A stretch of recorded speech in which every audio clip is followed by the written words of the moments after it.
This boy brutally killed his girlfriend, all because he thought she was using Kayamata on him. This incident happened in the boy's house in Benin City on the 21st of August 2023, a day after it was said the girl came to visit him. For context, the boy, who goes by the name of Victor Oshonogo, is a 25-year-old Uniport student in his 300 level. It was said that Victor Oshonogo was dating the victim, 19 years old Fejiro Rega, a final year student of Ambrose Ali University. On the day of the incident, according to the boy's landlord, he overheard chaos coming from his apartment. The girl was screaming, and by the time he could get close to the house, the boy had run out, seriously injured, almost as though he had been stabbed too. It did turn out that the two of them were fighting, and they were both stabbing each other with knives. It was just unfortunate the boy got the most part of her. After she had died, he ran away. But it didn't take long before the police caught him.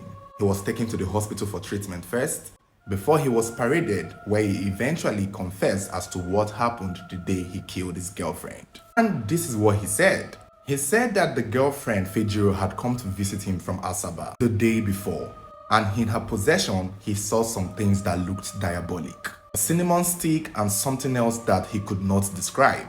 He said he confronted her about it and she didn't really give any direct explanation.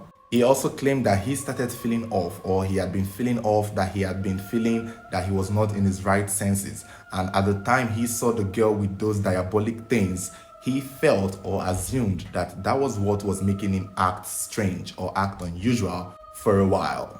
But the discovery of the Kayamata product was not exactly the biggest trigger that caused their fight. It was a text message and a chat between the girl's brother and her that pretty much triggered him.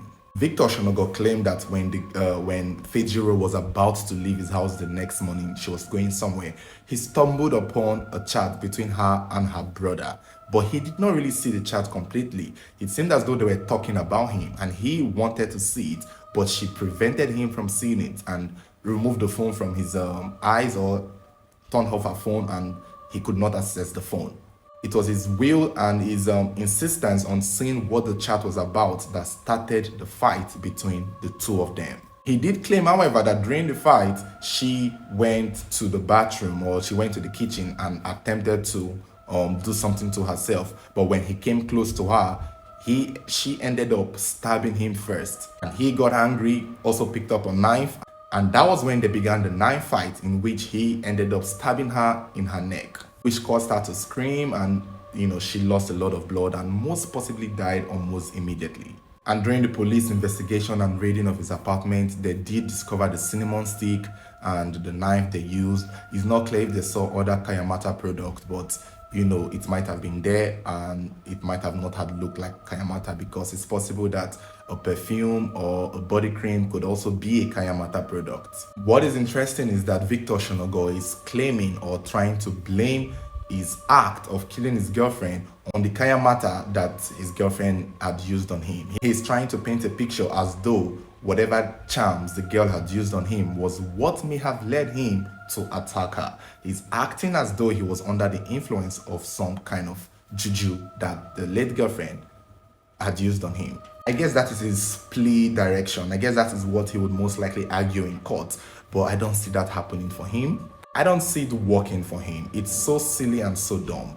Clearly he acted out of rage and out of anger, but looking at his story, if they were fighting over a text message that she did not allow him to see, it's obvious that that was the trigger, and it had nothing to do with the Kayamata.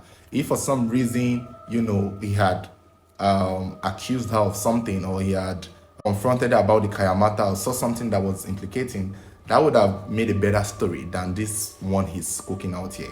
At the initial time when the story first broke out, it was even claimed that she accused him of being a kidnapper, she accused him of being a Yahoo boy, and that was what triggered him. So the story is changing now. Maybe it was the blogs that did not report correctly, but over time, you tend to see these people change their mouth or change their story or change their narrative just so they can have a fighting chance in courts.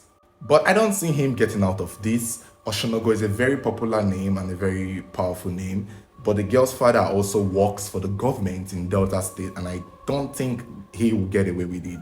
I think her father is going to come through and use everything within his power to make sure this boy is locked up.